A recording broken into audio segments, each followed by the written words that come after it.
As a kid, we grew up in the tea gardens and we used to be in the hostel, and when we would go in back for our holidays, we'd run back to the kitchen, open the refrigerator, the freezer there, and snatch out the Gajar ka Halwa. So this particular recipe, I dedicate it to my mom and her love for me and for everyone in the house, which still remains fresh in our hearts. And when I make this recipe, I know that somewhere I'll miss my mom very much. So welcome to my channel and let's prepare Gajar ka Halwa. Now this is a recipe which, as I told you, I would find it in the freezer. You might think, why the freezer?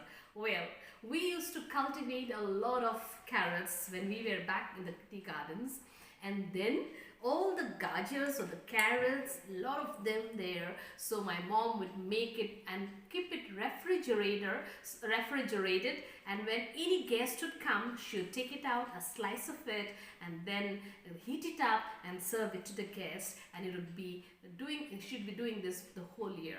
So I'm trying to show the way my mom used to make it, so that you can keep it, even you can keep it in the refrigerator and it will be fresh. It will not spoil. So here I have taken around 5 cups of grated carrots.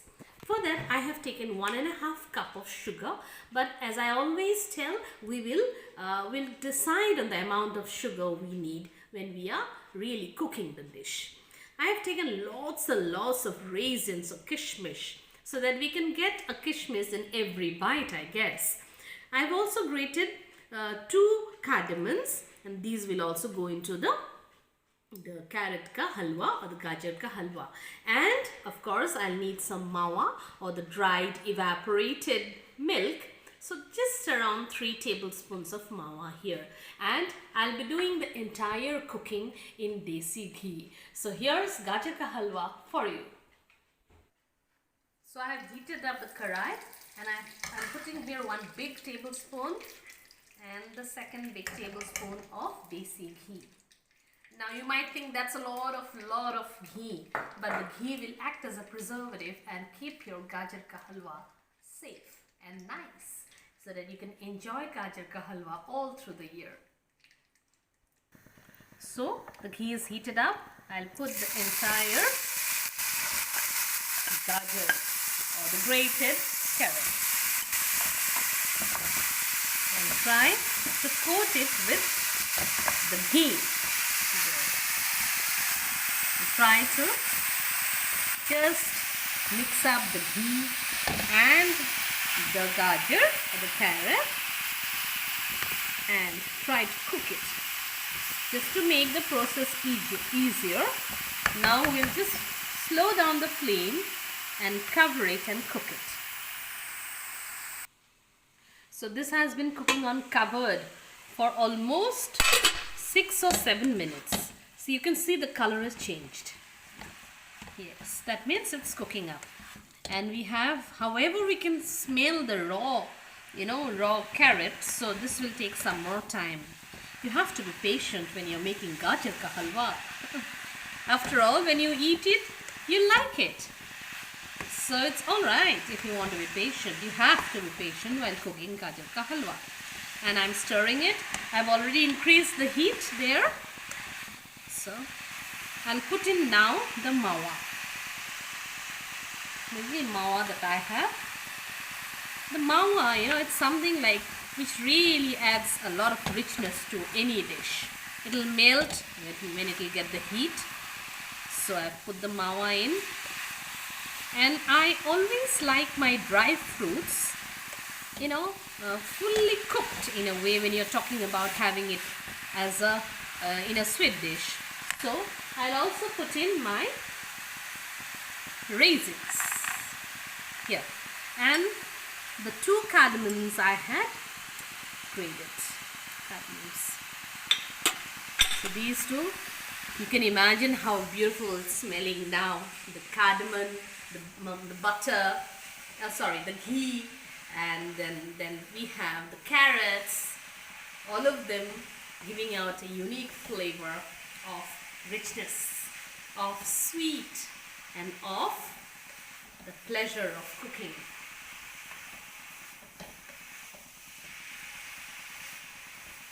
So now I'll put in the sugar. But as I tell you, I normally try to measure the amount of sugar I give by spreading it all across, as if giving each part its share of sugar. And then that will decide how much sugar I actually will put it into the Gajar ka Halwa. So I do not need all of it. You can see that really coating the entire thing, in a way covering the entire Gajar ka Halwa with the, in fact the Gajar with the sugar. So now we'll put milk. I will try to mix everything together, because if it's too sweet, also too sweet in fact turns bitter. So I'm just trying to mix everything together. I think that will be fine. A little more, just in case. And that's done. So I haven't used all the sugar. Okay, so I'll try to mix everything together. Now some people at this point give some, they give some milk. But I never saw my mom give any milk. So I'm avoiding it totally.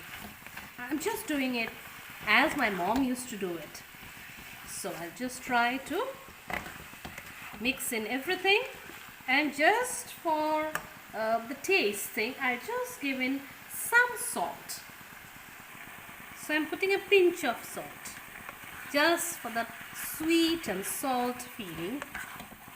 So you can see the sugar is giving out its water, its moisture, right? So we'll cook for some more time. We'll reduce the heat a bit and then cover it and cook for say around 5 minutes. This has been cooking on for almost 15 minutes in slow flame. See, the color has changed and it's nice, and the sugar has melted and it's glistening, and it's Gajar ka Halwa in the best form. So this is done. I just need to shut down the flame, and now I need to just take it out in a bowl and serve it. And basically now what I'm going to do is that cool it down completely, take a sealed container and keep it in the refrigerator to use whenever I want, and to serve it to guests. All I need to do is that heat up a little of them, and if I want I can put a little butter or a ghee and then garnish it with some say almonds and serve it to my guest, and my Gajar ka Halwa is ready for the whole year.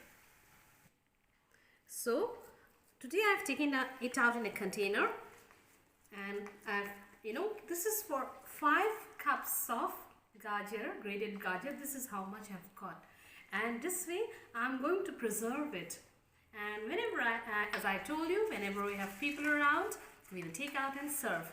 So this is my Gajar ka Halwa for you, which you can store for some time, quite some time, in a way for months, if you're putting it in the refrigerator, and then have it whenever you wish. So if you like my recipe, do give a thumbs up and subscribe to my channel if you haven't. Have a good day.